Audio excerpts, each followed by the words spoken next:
ሴት ልጅ ላይ ኒቃብ ግዴታ ነው? በዑለሞች መካከል ኺላፍ ቢኖረውም ግዴታ ነው የሚለው ይበልጣል። እንዴት ነው አሁን ግዴታ ነው አይደለም? ፈርድ ነው።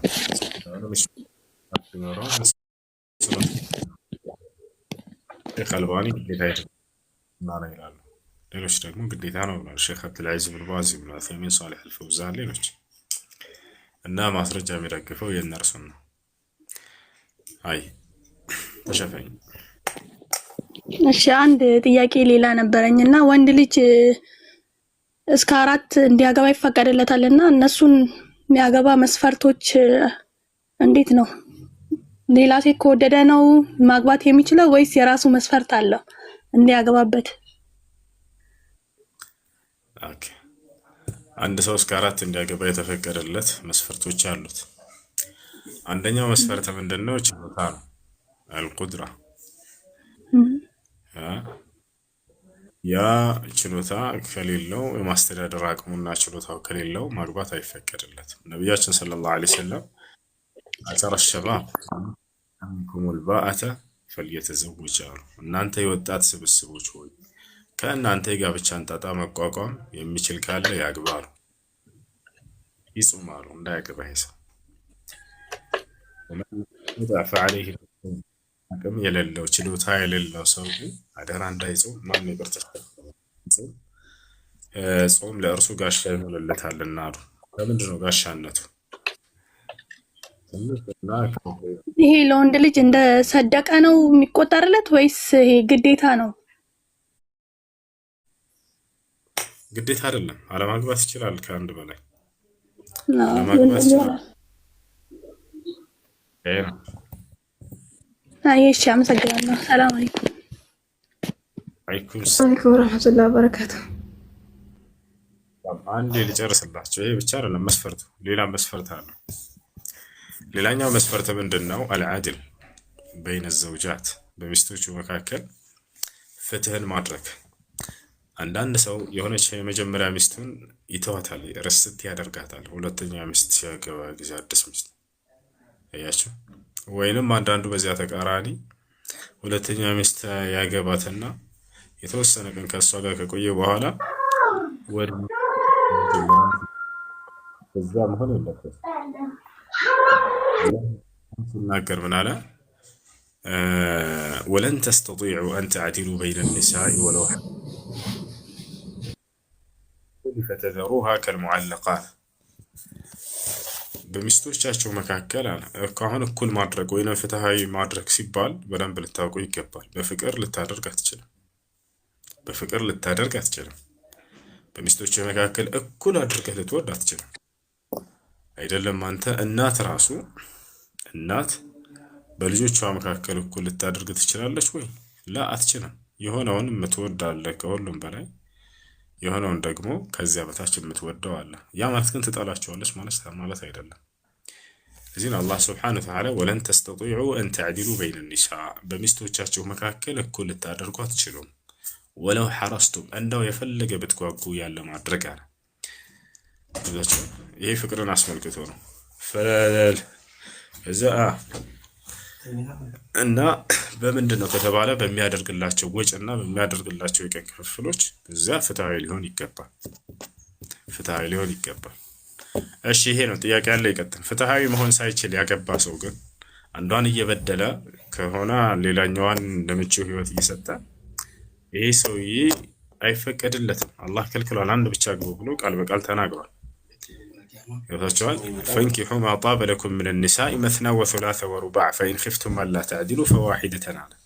ከሚስቶቻችሁ የተዋቡላችሁን 2ም 3ም 4ም አግቡ ካለ በኋላ ነገር ግን ፍትሃዊ አንሆንም ብላችሁ ከፈራችሁ አንዲት ብቻ አግቡ ብሎ አንድ ሚስት አግቡ ብሎ ተናግሯል። በሙሉ አንድ ሚስት ብቻ ብሎ ቃል በቃል ማለት ነው። ፈዋሒደተን አንዲት ብቻ አግቧል። ያ ነው። ከዛ ፍትሃዊ ሳይሆን ያገባ ሰው በምድር ላይ አንዷን ምቹ ህይወት ሰጥቶ ሌላኛዋን ምቹ ህይወት ያልሰጠ ሰው ወይንም አንዷን እየበደለ ያኖረ ሰው በፍትህ ያላኖረ ሰው ነገ የቂያማ ቀን ቅጣት አለበት። ይሄን ኢስላም አስጠንቅቋል። ገብታችኋል? ነቢያችን ሰለላሁ ዐለይሂ ወሰለም ቅጣቱን ሲናገሩ መን ካነት ዐንደሁ እምረአታኒ ፊ ዱንያ ፈለም ያዕዲል በይነሁማ ጃአ የውመል ቂያመቲ ወሽቁሁ ሳቂጥ አሉ። ወፊ ሪዋየትን ኡኽራ ቃለ ነቢ ሰለላሁ ዐለይሂ ወሰለም መን ካነት ዐንደሁ እምረአታኒ ፊ ዱንያ ፈማለ ኢላ ኢሕዳሁማ ጃአ የውመል ቂያመቲ ወሽቁሁ ማኢላ አሉ። በዚህ ዓለም በምድራዊ ህይወቱ ሲኖር ሁለት ሚስት ኑረውት በመካከላቸው ፍትህን ያላደረገ ባል ነገ የፍርዱ ቀን የትንሣኤ ቀን አንድ ጎኑ ወድቆ በአንድ ጎኑ ይመጣል አሉ። እና ስለዚህ ከባድ ቅጣት አለበት አስጠንቅቀዋል ነቢያችን ሰለላሁ ዐለይሂ ወሰለም። እሺ ጥያቄ ያለ ይቀጥል። ሰላም አለይኩም ወራህመቱላሂ ወበረካቱ። ሰላም ወራህመቱላሂ ወበረካቱ። ሃይ ስለ ተህጁድ ነበረ ጥያቄ ላይ ሱረቱ ነባእ ላይ ቁጥር 21ኛው ላይ ማለት ነው ኢነ ጀሀነመ ካነት ሚርሷዳ የሚል ረዋ ትወፍራለች ወይ ትቀጥናለች? እሺ ኢነ ጀሀነመ ካነት ሚርሷዳ ትወፍራለች እዛ ላይ እሺ ትቀጥናለች። ለአኑ ቀድሟት የመጣው ከስራ ስለሆነ ትቀጥናለች አለ አንድ ኡስታዝ ማለት አላ እሱ ከሚወፍር ነው እዚህ ቦታ ላይ በሁሉም ቦታ ቀድሞት የመጣው ፊደል በኪስራ የተሐረከ ከሆነ ራ ይቀጥናል የሚለው ስህተት ነው። ያ ነው في حالة الوقف አዎ ትቀጥናለች። ለምሳሌ ወላሁ ዐላ ኩሊ ሸይኢን ቀዲር በምንል ጊዜ እርሷ ላይ በምንቆም ጊዜ በምንቀጥል ጊዜ ከሆነ ግን አትቀጥንም፣ ትወፍራለች። አትቀጥንም፣ ትወፍራለች። የሚወፍር ፊደል ስለመጣበት ነው የምትወፍረው። እዚህ ጋር ሷሪ ስለመጣ ሐለት እዚህ ላይ ስለማንቆም አንቆምባትም፣ እናልፋታለን። ወስል ነው ምናምን። እሺ ሱረቱል ረዕድ ላይ ቁጥር 4 ላይ መሰለኝ ሲንዋን የሚለውና ቂንዋን የሚልም አለ። እነዚህ ትርጉሞች የምትነግረኝ? سورة الرعد سورة الرعد وفي الأرض قطع متجاورات وجنات من أعناب وزرع ونخيل صنوان وغير صنوان يسقى بماء واحد ونفضل بعضها على بعض إن في ذلك لآيات لقوم يعلنون. በምድር የተጎራበቱ ቁርጥራጮች አሉ እያለ ነው። ፊል አርድ ቅጥዑን ሙተጃዊራት ወጀናት ሚን አዕናብ ሌሎችም አትክልቶች አዘርት መንታዎች ያልሆኑ ዘንባባዎች አሉ እያለ ይናገራል። የሚናገረው ስለ ወይን አይነቶች ነው። አላህ ሱብሓነሁ ወተዓላ መንታ የሆነና መንታ ያልሆነ የወይን አይነት አለ እያለ ነው። እዚህ ቦታ ላይ አላህ ሱብሓነሁ ወተዓላ መናገር የፈለገው እርሱ የፍጥረት ሁሉ አስገኝና ከፈጠራቸው ፍጥሮች መካከል የፍራፍሬዎች አይነቶችን እየገለጸልን ነው። የፍራፍሬዎች አይነቶችን እየገለጸልን ነው። ከዚያ ሁሉ ግን ማሳወቅ የፈለገው ነገር ምንድነው? እነዚህ ሁሉ በአንድ አይነት ምድር ላይ ተተክለው በአንድ አይነት ውሃ ጠጥተው የተለያየን ጣዕም ይዘው ይወጣሉ፣ የተለያየን ፍሬዎችንም ይዘው ይወጣሉ እያለ ነው እና ወፊል جنات من أعناب وزرع ونخيل صنوان وغير صنوان يسقى بماء واحد على بأند وهاي تتألو بأند وها تتتوم ونفضل بعضها على بعض في الأكل طعمناتاچو ምግብነታቸውን ከፊሉን ከከፊሉ እናበላልጣለን አለ። ያ ነው እሺ ሪያ ያለበት ሰው እንዴት ነው ማስወገድ ያለበት? ሪያ ያለበት ሰው ማስወገድ ያለበት ሪያው መጀመሪያ ይልኝ እስሙልኝ የሚል ነገር ነው። ኔትወርክ ምንኛ አይሰማም? ይሰማል?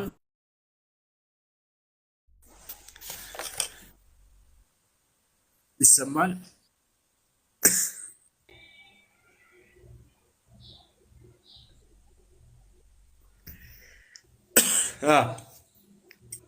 አይሰማም ልጆች? ይሰማል። እሺ ሪያ ማለት በመጀመሪያ هو يعني ሪያ ብሎ ማለት ለሰዎች ይልኝ እስሙልኝ ተብሎ የሚሰራ የሆነ ስራ ነው። ይሄንን ማስወገድ የፈለገ ሰው ምንድነው ማድረግ ያለበት ከተባለ ስራ ለአላህ Subhanahu Wa Ta'ala ብቻ ብሎ መስራት። ያ ነው የሰዎችን ውዳሴና ምስጋናን መፈለግ የሚባለውን ነገር ከልባችሁ አሽቀንጥራችሁ መጣል፣ ለአላህ ብቻ ብላችሁ መስራት ያ ነው። አሁን ከስደት የምንመለስ ማለት ነው። እዚህ ዲናችን ተምረን ሙተነቅም ሆነን እንያለን። ልክ አገር ቤት ስንገባ ሙተነቅም የሚሆኑትን እቃባቸው ነው የሚያወጡ አሉ። ዲናቸው ላይም በጣም ያን ያክል ጎበዝ አይሆኑም ማለት ነው። እና ምን ተመክረናለህ? በዲናቸው ላይ መጽናት። አንሳሑኩም ቢሰባት ዐላ ዲኒላህ ዐዘ ወጀል። በሁሉም ቦታ ላይ ሆናችሁ በስደትም ላይ ሆናችሁ ወደ ሀገራችሁም ገብታችሁ በዲናችሁ ላይ እንድትጸኑ ነው የምንመክረው። ያንን የሚያግዛችሁ ነገር እንድትጸኑ የሚያግዛችሁ ደግሞ ዲናችሁን መማርን መቀጠል ነው። በዛው ዲናችሁን መማር መቀጠል። ስደት ላይ ሆናችሁ ዲናችሁን ለመማር ይመቻችኋል፣ ሁሉ ነገር አለ፣ ኢንተርኔት ምናምን። ወደ ሀገራችሁ ስትገቡ ደግሞ ያንን ነገር ዲናችሁን ከመማር ስትዘነጉ ጊዜ ነው ጽናትን በዚያው የማታገኙት። ጽናትን የፈለገ ሰው በዚያው እውቀትን መማሩን ይቀጥል። ዲናዊ እውቀቶችን እስከተማራችሁ ድረስ ጽናታችሁ በዚያ ነው ይቀጥላል። ያ ነው ከዲናዊ እውቀት ስትዘነጉና ችላ ስትሉ ጊዜ ነው ጽናታችሁም እየመነመነ የሚሄደው። እውቀትን በጨመራችሁ ቁጥር ጽናታችሁ ይጨምራል።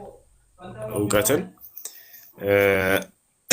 እንትን ባላችሁ በተዋችሁ ቁጥር ጽናታችሁ እየመነመነ ይሄዳል።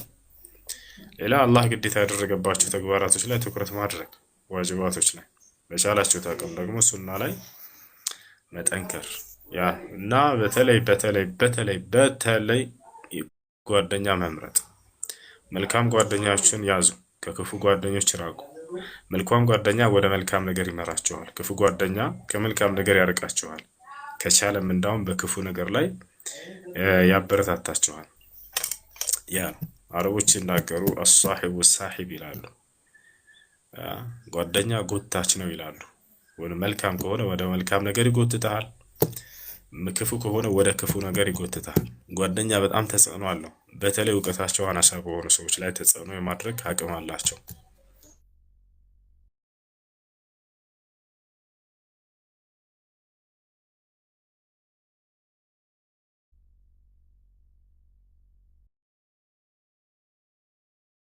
እውቀቱ ጠንካራ ከሆነ እርሱ ይልቁንስ ተስካም ይመራቸዋል። ያ ነው ቃለ ላሁ ሃዛ ينفع الصادقين الصدق لهم جنات تجري من تحتها الأنهار